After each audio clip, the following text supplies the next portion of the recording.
नमस्कार, मी नम्रता वागळे. माझा विशेषमध्ये आपल्या सगळ्यांचं स्वागत. आपल्याकडे अगदी उपहासात्मक पद्धतीने असं म्हणतात की हवामान खात्यानं अंदाज दिलाय ना की पाऊस पडणार आहे, मग 2 दिवस निवांत राहा, अजिबात पाऊस येणार नाहीये. गमतीने म्हणतात, त्यातला गमतीचा भाग सोडा, पण विचार करायला लावणारी ही गोष्ट आहे की हवामानाचे अंदाज आपल्याकडे चुकतात का? आपल्याकडे हवामानाचा अंदाज बांधणारी यंत्रणा नाहीये का पुरेशी? तर तसं नाहीये. आपल्याकडे ती आहे, मात्र ती अद्ययावत आहे का हा प्रश्न आहे. ग्लोबल वॉर्मिंगचा वाढणारा विळखा, हवामानाचे बदल त्यामुळे अचानक होत आहेत का, हा एक अभ्यासाचा भाग आहे. आणि सगळ्यात महत्त्वाचं म्हणजे पावसावरती शेती अवलंबून असलेल्या भारतासारख्या देशात शेती आणि हवामानाचे बदल याची सांगड घालायची कशी, आपल्याला चर्चा करायची आज. त्यासाठी आपल्यासोबत असणार आहेत राजू शेट्टी, खासदार आहेत, स्वाभिमानी शेतकरी संघटनेचे शेतकरी नेते आहेत. पर्यावरण तज्ञ अतुल देऊळगावकर लातूरहून चर्चेमध्ये सहभागी होत आहेत.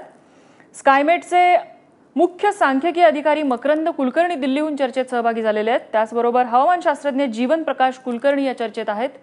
आणि नागपूरहून आपल्यासोबत आहेत कृषी प्रश्नांचे अभ्यासक तज्ञ शरद निंबाळकर. मला सुरुवातीलाच जायचंय मकरंद कुलकर्णी यांच्याकडे. मकरंद कुलकर्णी, आपल्याकडचे हवामानाचे अंदाज चुकतायत का? म्हणजे गेल्या वर्षी स्कायमेटने कबुली दिलेली होती की आमचा अंदाज चुकलाय. यावेळेला हवामान खात्याने जो अंदाज वर्तवलेला होता की जवळपास 97-98% पाऊस पडेल, मात्र आता पावसाने खूपच ओढ दिलेली आहे.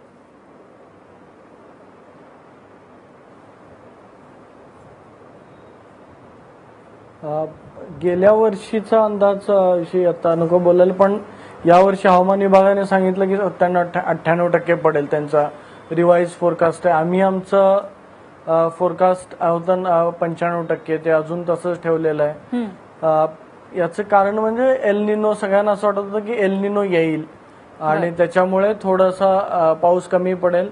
2015 इतका दुष्काळ नाही पडला तरी थोडासा पाऊस कमी पडेल असं वाटत होतं. तुम्ही महाराष्ट्रात जर विचार केला, मला असं वाटत नाही की इतके अंदाज चुकतायत आता तरी, पण तुम्ही महाराष्ट्राचा विचार केला तर जूनमध्ये 97% पाऊस पडला.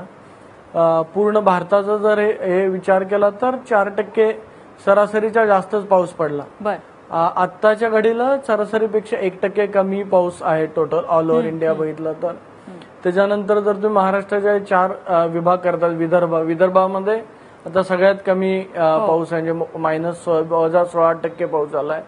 मराठवाड्यामध्ये तशी समाधानकारक स्थिती आहे. मध्य महाराष्ट्रामध्ये समाधानकारक स्थिती आहे. कोकणात आहे. जर डॅम वॉटर लेवल, धरणाचा पाणी साठ्याच्या लेवल जरी बघितल्या तरी जर विदर्भाचा भाग सोडला, नागपूर ज्याला भाग म्हणतात तो जर सोडला तर बाकी सगळीकडे तशी ठीक परिस्थिती आहे. मागच्या वर्षी जसा धरणांची परिस्थिती होती त्या वर्षी तसंच ऍव्हरेज पाण्याची स्थिती आतापर्यंत आहे असं वाटतंय.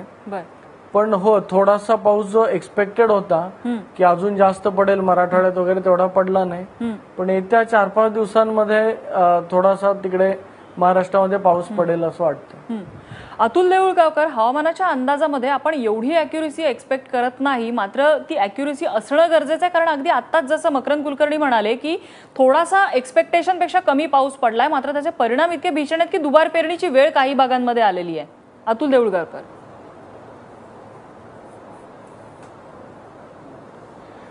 अगदी बरोबर आहे. पर्यावरण पत्रकारितेचा पाया ज्यांनी घातला ते अनिल अग्रवाल भारतीय मान्सूनला खरा अर्थमंत्री म्हणत होते, कारण त्याच्यावर पूर्ण देशाची अर्थव्यवस्था चालते. आता याकडे आपलं हवामानशास्त्र काय पद्धतीने बघतं आणि काय अंदाज सांगतं असा विचार करायला पाहिजे. जे सगळेजण सातत्यानं सांगत आलेले आहेत की आपलं हवामान अतिशय जटिल आहे आणि त्यामुळे अचूक अंदाज व्यक्त करता येत नाही, यावरच सगळेजण सांगतात. पण आपल्या अंदाजाविषयी जी टीका केली जाते, जे परदेशातले भारतीय शास्त्रज्ञ आहेत आणि जागतिक पातळीचे हवामानशास्त्रज्ञ आहेत, ते असं म्हणतात की आपला अंदाज हा संख्याशास्त्रावर अवलंबून आहे, स्टॅटिस्टिक्सवर. जगामध्ये क्लायमेट डायनामिक्स, हवामान प्रेरक शक्तींचा अभ्यास करून व्यक्त केला जातो, त्यामुळे त्यांचा अंदाज अचूक येतो. आपल्याकडे अजूनही जी सरासरी सांगितली जाते ती चेरापुंजी आणि सांगोला याची सरासरी सांगून समाधानकारक सांगितली जाते.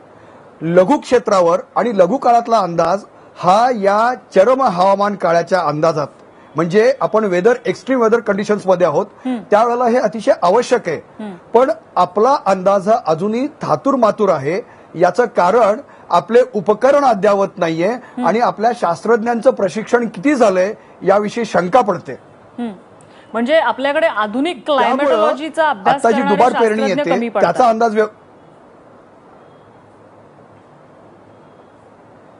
असं मकरंद म्हणायला कुलकर्णीला खूप मला वाव वाटतं आहे. काही बोलायचं त्याच्यावरती मी येईन त्यांच्याकडे. मात्र तत्पूर्वी जीवन प्रकाश कुलकर्णी सर, आत्ताच जसं देऊळगावकरांनी सांगितलं की क्वालिटेटिव्ह अभ्यास आपल्याकडे कमी पडतोय, क्वांटिटेटिव्ह अभ्यास वाढताना दिसतोय, त्याचाच हा परिणाम पाहायला मिळतोय. हा, आता मी अतुल देऊळगावकरांचं ऐकलं ते. मी त्यांच्याशी सहमत नाहीये.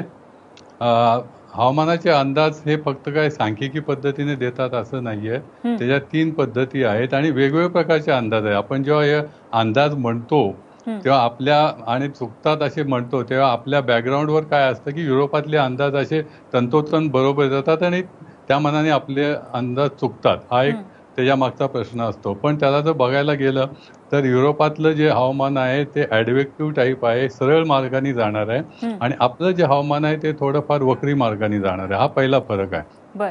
दुसरा फरक आहे की हवामानाचे अंदाज हे वेगवेगळ्या प्रकारचे असतात आणि त्याचे वेगवेगळे एंड युजर्स असतात. म्हणजे जर बघितलं तर लॉंग रेंज जो फोरकास्ट देतात तो कशासाठी असतो तर मोठ्या प्लॅनिंगसाठी असतो आणि शेतकऱ्यांच्यासाठी असतो तो शॉर्ट रेंज फोरकास्ट आणि मीडियम रेंज 1 महिन्याचा फोरकास्ट असतो. असे वेगवेगळे फोरकास्ट असतात आणि हे फोरकास्ट वेगवेगळ्या पद्धतीनं दिले जातात. एक स्टॅटिस्टिकल मेथड आहे जे हे म्हणतात ते, इम्पिरिकल मेथड आहे त्यात आर्टिफिशियल इंटेलिजन्स वापरला जातो आणि तिसरा जो प्रकार आहे तो न्यूमरिकल मॉडेल्स आहेत. ती न्यूमरिकल मॉडेल्स हे विज्ञानाच्या सिद्धांतावर सगळे अवलंबून असतात आणि ती मॉडेल जगभराच्या सायंटिस्टनी डेव्हलप केलेली आहेत आणि ती ही मॉडेल्स अमेरिकन किंवा इतर देशात जी वापरतात तीच आपण वापरतो. ते वापरणारे सुद्धा तितकेच तज्ज्ञ आपल्याकडे आहेत.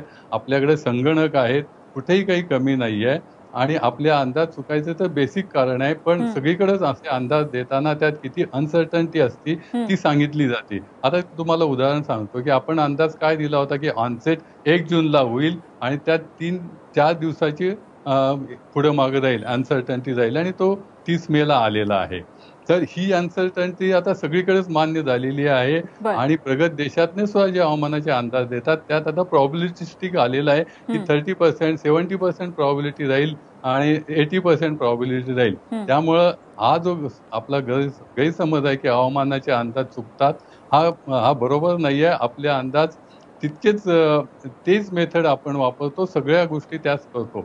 दुसरी गोष्ट आहे म्हणजे आपण आता तुम्ही म्हणता की यावेळेला 96% अंदाज दिलेला होता, पण तो संपूर्ण सीझनचा आहे, अजून सीझन संपायचा आहे. आताशी तो 1 महिना झालेला आहे. जूनमध्ये सरासरीपेक्षा 4% पाऊस जास्त होता. आता जुलै कॉन्ट्रीब्यूट जवळजवळ 35% करतो, ऑगस्ट कॉन्ट्रीब्यूट 35% करतो. हे 2 महिने महत्वाचे असतात आणि पहिले 10 दिवस जुलैचे कोरडे गेलेले आहेत. त्यामुळे थोडा जुलै बघितला तर -11% आहे. पण जुलैचा अंदाज दिलेला आहे की तो 98% किंवा सरासरीपेक्षा 2% कमी पडणार आहे. आपल्याकडे अंदाज दिला जातो तो ऑल इंडिया देतात. त्यामुळे आपल्या भागावर काय होईल म्हणजे सीझनल जो फोरकास्ट देतो तो संपूर्ण देशासाठी देतात. नाही, नक्कीच हे लॉंग रनचं खूप मोठं पिक्चर आपण हे बघत असतो ज्यावेळेला हा हवामानाचा अंदाज वर्तवलेला असतो. मला राजू शेट्टींकडे जायचं, मात्र तत्पूर्वी एक छोटा क्विक क्वेश्चन मकरंद कुलकर्णी यांच्यासाठी. मकरंद कुलकर्णी, जसं लॉंग रनचं पिक्चर आपल्यासाठी दिलेलं असतं, खूप मोठ्या कॅनव्हासवरचं पिक्चर दिलेलं असतं, तसं आपल्याकडे छोटे छोटे म्हणजे नजीकच्या काळातले आठवड्याचे किंवा 2 आठवड्याचे अंदाज असतात का की बाबा या वेळेमध्ये पाऊस ओढ देणार आहे किंवा असे अंदाज असतात का आपल्याकडे, वर्तवता येतात का?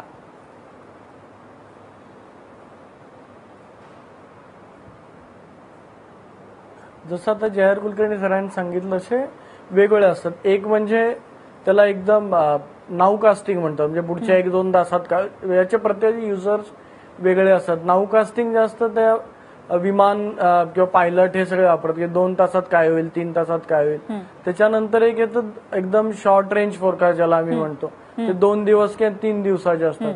त्याच्यानंतर मीडियम रेंज फोरकास्ट येतं, ते 8 ते 15 दिवसांचं असतं आणि त्याच्यानंतर हे लॉंग रेंज फोरकास्ट येतात. आणि तुम्ही बघायची बरेच हे म्हणतात की आपल्या इथं सुद्धा डायनॅमिकल मॉडेल खूप प्रमाणात वापरतात. IITM मध्ये खूप मोठे मॉडेल्स रन होतात आणि बाहेरच्या देशांचे फोरकास्ट बरोबर येतात असं काही नाही. जर तुम्ही एल निनोचे फोरकास्ट बघितले मागचे सगळे, तर याच्या आधी सगळे मॉडेल जे होते बाहेरचे परदेशातले असतील, तुमचे US मधले CFA सगळ्यात प्रसिद्ध आहे, ऑस्ट्रेलियन आहे, जर्मन इखॅम मॉडेल म्हणून आहे, सगळेजण दाखवत होते की एल निनो मोठ्या प्रमाणावर येईल, म्हणजे त्याची तीव्रता वाढेल वगैरे. पण आता जसं जुलै आलाय तसं सगळ्यांनी ती तीव्रता एकदम कमी करून टाकली. म्हणजे असं नाही आहे की सगळी फक्त भारतीय शास्त्रज्ञ चुकतात, बाहेरही तो प्रॉब्लेम आहे. फक्त एक समजून घेतलं पाहिजे की ऍज अ ह्युमन बिंग माणसाची एक मर्यादा म्हणजे अजून आपल्याला सगळं कुणाला इथला शास्त्रज्ञ असू दे नंतर बाहेरच्या देशातला असू दे, अजून वातावरण तेवढं कळलेलं नाही. त्याचं जे फिजिक्स म्हणतो फिजिक्स अजून तेवढं कळलेलं नाही. जसं ते कळेल तशी याच्यात इम्प्रुव्हमेंट होईल. Okay okay. राजू शेट्टी आहेत आपल्यासोबत, खासदार राजू शेट्टी आहेत, शेतकरी नेते आहेत. राजू शेट्टी, अशा प्रकारे पाऊस ज्या वेळेला ओढ देतो, विशेषतः पिकं पेरणीच्या किंवा लावणीच्या सुरुवातीच्या काळात, त्यावेळेला शेतकऱ्यांचा त्याचा किती त्रास होतो हे तुम्ही अगदी जवळून पाहिलेलं असेल. आपल्या देशात हवामानाचे अंदाज हा अगदी छोटा शेतकरी आहे त्याच्यापर्यंत कितपत पोहोचतात? ती यंत्रणा सक्षम आहे का आपल्याकडे? अजिबात पोचत नाही. आणि हवामान खातं म्हणजे आजकाल एक विनोदाचा विषय झालेला आहे. रेडिओवरून सकाळी ऐकलं की आज मुसळधार पाऊस पडण्याची शक्यता आहे, तर त्या दिवशी कडक ऊन पडलेला असणार. आणि आज हवा स्वच्छ राहील असं म्हटलं तर त्या दिवशी शेतकरी बिचारा भिजून चिंब होऊन घराकडे शेतातून येतो. असं अनेक वेळा घडलेलं आहे. उलट जाणकार शेतकरी नुसतं आवाळाकडे टक लावून बघून जे अंदाज करतात ते मात्र बऱ्याच वेळा चुकत नाहीत. प्रश्न असा आहे की सर्वसामान्य अडाणी शेतकऱ्याला जो अंदाज येतो तो यातला काही येत नाही. आज परिस्थिती अशी आहे की हे सरासरीच्या भाषेमध्ये बोलतात, त्याच्यामध्ये देश आणि राज्य डोळ्यासमोर ठेवून बोलतात, पण शेतकऱ्याला विचारायला त्याचं काय? आज राज्यामध्ये 5 लाख हेक्टर जमिनीवर दुबार पेरणीचं संकट आलेलं आहे. आणि येत्या 2-3 दिवसामध्ये जर पाऊस नाही पडला तर 15 लाख हेक्टर पर्यंत दुबार पेरणी करावी लागणार आहे. मुख्यमंत्री सांगतायत की आता पेरणी लवकर करू नका. पेरणी झाल्यावर शेतकऱ्यांना मुख्यमंत्री सांगतात की पेरणी करू नका. माझं म्हणणं एवढंच आहे की तालुकानिहाय अंदाज सांगायला पाहिजे. आणि या आठवड्यात एवढा पाऊस पडेल, या आठवड्यात एवढा पाऊस पडेल, असा अंदाज सांगायला पाहिजे. कारण शेतकरी ज्यावेळी पेरणी करतो त्यावेळी तो इकडून तिकडून पैसे गोळा करून बियाणं खतं आणतो, एकदम त्याला अवजारं मिळत नाहीत. आणि हे सगळं करून पुन्हा एकदा ते करायचं म्हणल्यानंतर त्याला मोठ्या खर्चात पडतं. जर आधीच माहिती असेल किंवा पेरणी झाल्यानंतर मध्ये 15 दिवस 3 आठवडे पाऊस लांबणार आहे किंवा ओढ देणार आहे, मग शेतकरी विचार करतील ना. ज्याच्याकडे पाण्याची सुविधा आहे, अतिरिक्त पाण्याची सुविधा आहे, तोच पेरणी करेल. ज्याच्याकडे नाही तो थोडा वेळ थांबेल किंवा त्याचं बियाणं तरी वाचलं असतं. परंतु हे काहीच माहिती शेतकऱ्याला मिळत नाही. आणि प्रत्यक्षात डोळ्यासमोर पीक करपून गेल्यानंतर मग त्याला कळतं की शास्त्रज्ञांचा अंदाज चुकलेला आहे, फटका मात्र आपल्याला बसलेला आहे. असं वारंवार होत आहे. मला वाटतं की परदेशात असं होत नाही. माझं म्हणणं असं आहे की तिथल्या शेतकऱ्यांना अद्यावत माहिती मिळते. दुसरी गोष्ट, गारपिटीच्या बाबतीत सुद्धा एक आठवडा किंवा 4 दिवस आधी इशारा द्यायला पाहिजे, परंतु तसा मिळत नाही. गारपीट होऊन गेल्यानंतर शेतकऱ्याला कळतं की गारपीट झाली. त्याच्या आधी 2 दिवस आधी कळाला असतं तर समजा डाळिंब सारखं पीक, द्राक्षासारखं पीक, त्याच्यावर काहीतरी उपाययोजना करता येतात. भांडवली नुकसान टाळता येतं, पॉली हाऊसचं नुकसान टाळता येतं, पण ते होताना दिसत नाही. बरं, आपल्यासोबत शरद निंबाळकर आहेत. शरद निंबाळकरजी, आता राजू शेट्टींनी जसं सांगितलं की त्या शेतकऱ्यापर्यंत ही माहिती पोहोचत नाहीये. जर ही माहिती पोहोचली तर शेतीचं होणारं संभाव्य नुकसान टाळणं शक्य असतं आपल्याला?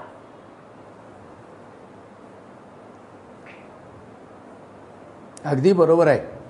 कारण या हवामानाच्या अंदाजाच्या जी काही माहिती मिळते ती तालुका लेवल, जिल्हा लेवलपर्यंत जात नाही आपलं हवामानाच्या संदर्भातला. आणि त्यामुळं काय आहे की शेतकऱ्यांपर्यंत ही माहिती जात नाही. अर्थात ही माहिती जाऊनही काही फारसा फरक पडणार नाही. याचं कारण असं आहे की हा सगळा क्वांटिटेटिव्ह भाग आहे, देशाचा ॲव्हरेज, राज्याचा ॲव्हरेज. आणि अजूनही आपण त्या सूक्ष्म जे काही आहे मायक्रो डायनॅमिक लेव्हलला आपण गेलेलो नाही आहे. आणि हे मायक्रो डायनॅमिक लेव्हल, जिल्हा लेव्हल, गटसमूह लेव्हल इथपर्यंत जोपर्यंत आपण आता आपल्या इथे खऱ्या अर्थाने सांगतो की अद्यावत यंत्रणा नाही. बर, काही तांत्रिक अडचणींमुळे आपण पोहोचू शकत नाही त्यांच्यासोबत. कुलकर्णी सर, यामध्ये एक मुद्दा असा आहे जो आता राजू शेट्टींनी नमूद केलेला होता की आठवड्याचा अंदाज पाहिजे, तालुका निहाय अंदाज पाहिजे. हवामान खात्याकडनं असे अंदाज का येताना दिसत नाही इतक्या मायक्रो लेव्हलचं? म्हणजे जूनच्या 4 आठवड्यामध्ये कसा पाऊस राहील, कधी गारा पडतील का, या संदर्भातला अंदाज हा 4 आठवड्यांचा जूनच्या सुरुवातीला का येत नाही आपल्याकडे? मला याच्या बाबतीत सांगायचं आहे राजू शेट्टींच्या म्हणण्याबद्दल आणि निंबाळकरांच्या म्हणण्याबद्दल. आवाज ऐकू येतोय? हो, बोला, तुमचा आवाज येतोय. हा, तर आपल्याकडं एक्सटेंडेड रेंज फोरकास्ट म्हणून दिला जातो. तो 1 महिन्याचा फोरकास्ट असतो बर आणि तो संपूर्ण देशासाठी आणि देशासाठी एक ॲव्हरेज नसतो, तर प्रत्येक विभागासाठी असतो. हे कदाचित त्यांना माहीत नाहीये. बर आता 22 जूनला जो फोरकास्ट दिला होता तो 22 जुलैपर्यंत दिला होता. त्यात स्पष्ट सांगितलं होतं की 22 जूनचा तर पहिला आठवडा आणि दुसऱ्या आठवड्यात पाऊस सरासरीपेक्षा कमी पडणार आहे आणि तिसऱ्या बर आठवड्यात तो पाऊस पडणार आहे. बर म्हणजे साधारण आता एक 12-13 जुलै नंतर परत पावसाची सुरुवात होणार आहे. तर हा 1 महिन्याचा अंदाज हा शेतकऱ्यांसाठी असतो, तो देतात बर आणि तो शेतकऱ्यापर्यंत पोहोचवण्यासाठी ॲग्रोमेट डिव्हिजनवर शेतकरी बरेचसे रजिस्टर आहेत, तिथपर्यंत तो जातो. पण तो तितका सिरियसली घेतात का नाही हे मला माहित नाहीये. बर तर हा प्रत्येक अंदाज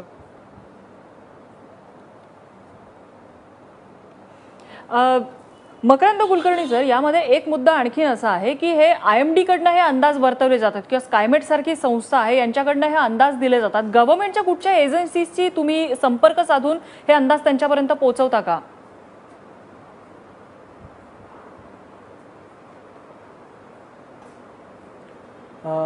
गव्हर्नमेंटच्या मतलब आता महाराष्ट्रातच आमचं महाराष्ट्र सरकारबरोबर एक प्रकल्प सुरू आहे. सगळीकडे महाराष्ट्रामध्ये बऱ्याच जवळजवळ 2000 स्वयंचलित हवामान केंद्र आम्ही उभारतोय. त्याचा डेटा वापरून आम्हाला शेतकऱ्यांना जो सल्ला द्यायचा होता, पिकांवर काय रोग पडतील किंवा काय या प्रकारचा सल्ला देता येईल. बऱ्याच गुजरात गव्हर्नमेंट बरोबर प्रोजेक्ट सुरू आहे किंवा MP मध्ये सुरू आहे, असे प्रयोग सुरू असतात. अंदाज चुकण्याचं एक महत्वाचं कारण मी सांगेल की आपल्या इथं ऑब्झर्वेशन जे डायनॅमिकल मॉडेल हे सगळे लोक म्हणतात ह्याला एक इनिशियल कंडिशन म्हणजे सुरुवातीची एकदम अचूक स्थिती सगळ्या वातावरणाची जाणीव करायला लागते. तर ती स्थिती अजून आपल्या इथं तेवढा चांगला डेटा सरकारी संस्थांकडून गोळा केला जात नाही जो त्या मॉडेलमध्ये जाईल. ज्या डेन्सिटीनं बाहेरच्या देशांमध्ये तो डेटा गोळा केला जातो त्या डेन्सिटीमध्ये आपल्याकडे गोळा करून दिला पाहिजे तो डेटा. आणखीन जे हवामानाचे अंदाजे म्हणतात जे छोट्या लेवलवर येते, तर मी एक वेळा सांगेल जाहिरात म्हणून नव्हे तर एकदा आमचं स्कायमेट वेदरचं ऍप टाकून बघा, तुम्हाला त्याच्यामध्ये बरीच माहिती मिळत जाईल की तुमच्या डिस्ट्रिक्ट लेवलला तुमच्या गावामध्ये पुढच्या 8 दिवसामध्ये काय किती पाऊस पडणार आहे काय, आणि बऱ्यापैकी ठीक असते, काय एकदमही खराब नसते. मी असं नाही कारण 100% बरोबर असते, पण एकदा टाकून बघा. शेट्टी साहेबांना तर माझं म्हणणं येते की एकदा बघा तुम्ही त्याचा वापर करून, तुम्हाला नक्कीच त्याचा उपयोग होईल. बरं, अतुल देऊळगावकर, यामध्ये जसं कुलकर्णी सरांनी सुरुवातीला मेन्शन केलं होतं की आपल्याकडचं हवामान हे थोडंसं वक्री आहे, त्यामुळे त्याच्याबद्दलचे अंदाज बांधण्यासाठी इनडेप्थ स्टडी लागतो. तो कुठेतरी आपल्याकडे कमी पडतोय, आपल्याकडची मॉडेल्स, आपल्याकडचे अँटिसिपेशन कमी पडतंय.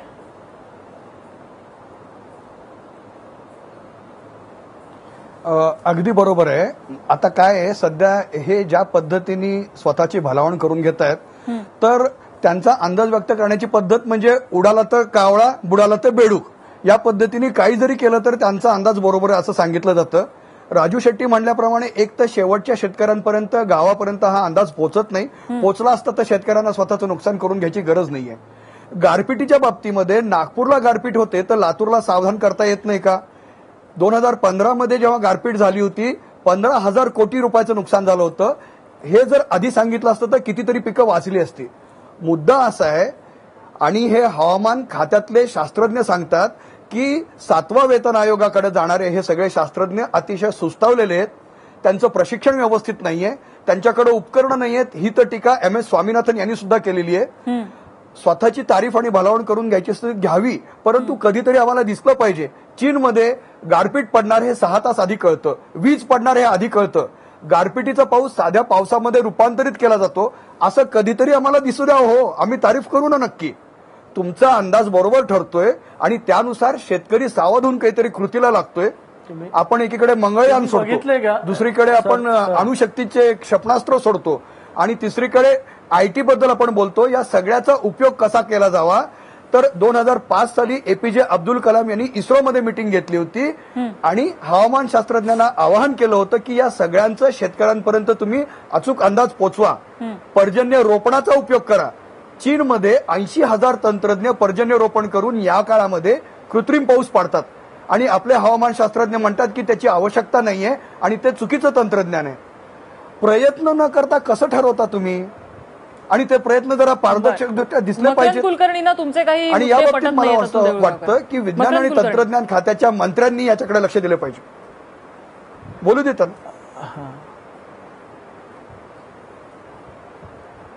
सर तुम्ही बघितले का आमची साईट?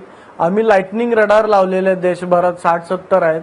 तुम्ही ऍप टाकून बघा, तुमच्या एरियामध्ये कुठेही 5 तास आधी जर लाइटनिंग होणार असेल, वीज पडणार असेल तर त्याचा अलर्ट तुमच्या मोबाईलवर येईल. ज्या एरियामध्ये तुम्ही जाता त्याच्या 50 किलोमीटर आसपास. गारपिटीचं म्हणाल तर गारपिटीचं 3 तास 4 तास आधीच सांगता येतं, कारण ते क्लाउड डेव्हलपमेंट, मी त्याच्यावरती हे नाहीये, JR कुलकर्णी सर आहेत खूप मोठे त्याच्यामधले शास्त्रज्ञ, पण ते सांगतील की क्लाउड डेव्हलपमेंटची जी गारपिटीला आवश्यक आहे ती अशी 1-2 दिवस आधी वगैरे सांगता येत नाही. जास्तीत जास्त 3 तास 4 तास आधी सांगता येते आपल्या भागामध्ये कमीत कमी. तुम्ही तास एकदा आधी बघा, सांगता येते. तुम्ही स्वतःला माझ्यामध्ये अपडेट ठेवत काही तास आधी नाहीये सांगितलं तरी वेगळं. पुरेसं आहे. तुम्ही एकच IMD ची बहुतेक कदाचित साईट बघताय किंवा बाहेरची बघताय. बरं. काही 4 तास आधी देता येतं, 4 तास आधी देता येतं. किंवा विंटर मधल्या गारपिटीचं तुम्ही फॉलोअप करत नाही. याचा अर्थ की वेगवेगळ्या जगातल्या साईट बघा, दिल्लीमध्ये किंवा इकडं गारपीट होणार आहे याच्यामध्ये किंवा ठीक आहे. मकरंद कुलकर्णी, ही खूप महत्त्वाची माहिती तुम्ही दिलेली आहे. 15 दिवस आधी हवामान खातं असेल, आम्ही असेल सेन्सेक्सशी सांगतो. जोडून नाही, अंदाज नक्कीच ही जे खूप दिले जातात. महत्वाची माहिती तुम्ही दिली आहे. राजू शेट्टी आपल्यासोबत आहेत. राजू शेट्टी, स्कायमेट सारखी खासगी संस्था हे करू शकते, त्यांनी रडार्स उभे केलेले आहेत देशभरात विविध ठिकाणी. IMD सारखी संस्था हे का करू शकत नाही? त्यांचं एखादं ऍप का डेव्हलप करत नाही? यासारखे अपडेट्स त्याच्यावरती का येत नाही जे शेतकऱ्यांसाठी योग्य पद्धतीने उपलब्ध असेल? आज मोबाईल तर सगळ्यांपर्यंत पोहोचलेला आहे. इच्छाशक्तीचा अभाव आणि पण राजू शेट्टी, सरकारमध्ये तुम्हीच आहात, तुम्ही काही प्रपोजल मांडणार आहात का असं? हो, नाही, म्हणूनच म्हणतो इच्छाशक्तीचा अभाव. 7वा आणि 6वा वेतन आयोगाप्रमाणे आपोआप पगार वाढत जातात. गारपीट झाली काय, शेतकऱ्याचं वाटोळं झालं काय आणि शेतकरी उद्ध्वस्त झाला काय, यांना काय देणं घेणं? यांच्या पगारावर थोडाच परिणाम होतो. खरं तर माझं असं मत आहे की चुकला तर यांच्या पगाराला कपाती लावली पाहिजे, यांच्यावर तुमच्यासारख्या नेत्यांनी आवाज उठवला पाहिजे राजू शेट्टी यासाठी. नाही, मी उठवतोयच ना, मी उठवतोय म्हणतो. आणि मीच आज लोकसत्तामध्ये लेख लिहून या गोष्टीला वाचा फोडलेला आहे. मी गप्प बसत नाही आहे. पण या सगळ्या लोकांनी हे काही केवळ कोणाचं सरकार आहे आणि कोण विरोधात आहे याच्यापेक्षा ही जी प्रवृत्ती आहे, जे आम्हाला कोणी विचारणार नाही, आम्ही काही केलं तरी चालतं, ज्यांच्या विश्वासावर मग लोकांनी छत्री घेतलं तर उन्हासाठी त्या छत्रीचा उपयोग होतो, पावसासाठी कधी होतच नाही, असे विरोध ग्रामीण भागामध्ये ऐकायला मिळतात. हे काय सांगतात? त्यांचा अंदाज कधी खरा ठरत नाही. कुलकर्णी सर, यामध्ये स्कायमेट सारख्या खासगी संस्था इतक्या मायक्रो लेवलला जाऊन अभ्यास करायचा प्रयत्न करते, त्यांना यश किती येतंय न येते याबद्दल अनेकांची विविध मतं असतील, तो वेगळा भाग आहे. मात्र यामध्ये IMD सारखी संस्था, ज्याच्या मागे अख्खं भारत सरकार उभं आहे, IMDला का इतक्या मायक्रो लेवल पर्यंत आपला रीच वाढवता येत नाही? या बाबतीत मला आता खुलासा करायचा आहे की IMDची ऍग्रिकल्चर मेट्रोलॉजी म्हणून एक मोठी संस्था आहे आणि हवामानाचे अंदाज फक्त न देता ऍग्रिकल्चर युनिव्हर्सिटीशी, संपूर्ण भारतातल्या ऍग्रिकल्चर युनिव्हर्सिटीची टायअप आहे आणि हवामान शास्त्रज्ञ आणि ऍग्रिकल्चर सायंटिस्ट एकत्र बसून प्रत्येक आठवड्याचा जिल्हावार आणि पिकावार अंदाज देत असतं. ते सगळ्या IMDच्या वेबसाईटवर अवेलेबल आहे आणि त्याचे बरेच शेतकरी, लाखो शेतकरी त्याचे मेंबर आहेत, त्यांच्यापर्यंत ते जात आहे. आता राजू शेट्टी म्हणतात त्यामुळे चर्चा ही जरा वेगळ्या पद्धतीने चालली आहे. आपण हवामानाच्या अंदाजाबद्दल बोलू, बाकीचे ते 7वा वेतन आयोग आहे ते सोडून देऊ. आता ते काय म्हणतात की जेव्हा मुसळधार पावसाचा अंदाज दिलेला असतो तेव्हा कोरडं ऊन पडतं. आपण तो मुसळधार अंदाज काय तुमच्या गावासाठी दिलेला नसतो, हा त्या भागात दिलेला असतो, तो पडतो त्यावेळेला, ते लक्षात घेत नाहीये. आणि मी जे काय सांगितलं की ही कन्व्हेक्टिव्ह सिस्टीम आहे, ती काही वेळेला कुठं जी ढगाची निर्मिती होईल ती सांगता येत नाही. तुम्ही सांगलीला असेल आणि विट्याला पडला असेल तर तुम्ही काय तो अंदाज बरोबर आहे काय चूक आहे काय म्हणणार? तुमच्या दृष्टीने तो चुकलेला आहे, पण तो बरोबर आहे. पण जेव्हा मोठ्या प्रमाणावर लो प्रेशर सिस्टीम होती त्यावेळेला सगळीकडे पाऊस पडतो आणि त्यावेळेला अंदाज बरोबर येतो. हे लोक ते विसरून जातात. आता डिप्रेशन फॉर्म होणार आहे. एक परवा दिवशी सांगितलं की लो प्रेशर एरिया फॉर्म होणार आहे, डिप्रेशन झाले आणि उद्या विदर्भाला चांगला पाऊस पडणार आहे. हा अंदाज आता जवळजवळ 90% 100% बरोबर येत असतो. पण एखाद्या ठिकाणी जर मुसळधार पावसाचं सांगितलं असतं, कारण मुसळधार पाऊस पडणं हा छोट्या एरियावर पडत असतो, त्याचा अंदाज कुणीही बांधू शकत नाहीये. त्यामुळे तो अंदाज असा चुकल्यासारखं वाटतो. तर ती पहिली गोष्ट आहे. दुसरी गोष्ट म्हणजे ते गारांच्या बाबतीत सुद्धा देऊळकर सांगितलं की चीनमध्ये ते सगळं प्रगत झालेलं आहे, कारण तिथं सततच गारा पडत असतात आणि पहिल्यापासून तिथं काम चालू आहे. आपल्याकडे महाराष्ट्रात गारा ह्या साधारणपणे एप्रिलमध्ये पडायच्या आणि आता काही थोडा हे झाले की फेब्रुवारी मार्चमध्ये पडायला लागलेले आहे. पण त्याची कारणंही सोडलेली आहेत आणि त्यासाठी रडारचं नेटवर्क तिथे असेल तरच होऊ शकतं.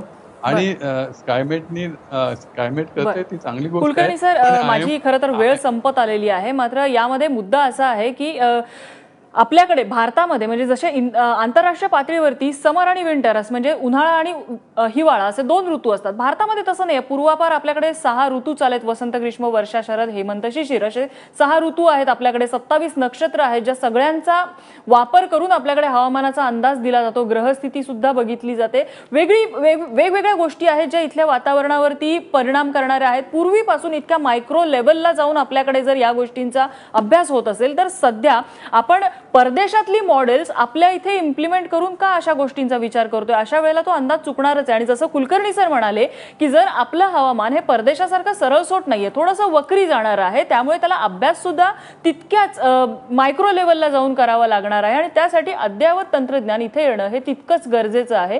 ते जर असेल तर हा अंदाज कदाचित चुकणार नाही किंवा त्यामधली ॲक्युरेसी लेव्हल जी आहे ती वाढेल. या चर्चेसाठी आपल्याला सगळ्या मान्यवरांनी वेळ दिला त्याबद्दल त्यांचे आभार. माझा विशेषमध्ये इथेच थांबतोय. बघत रहा एबीपी माझा.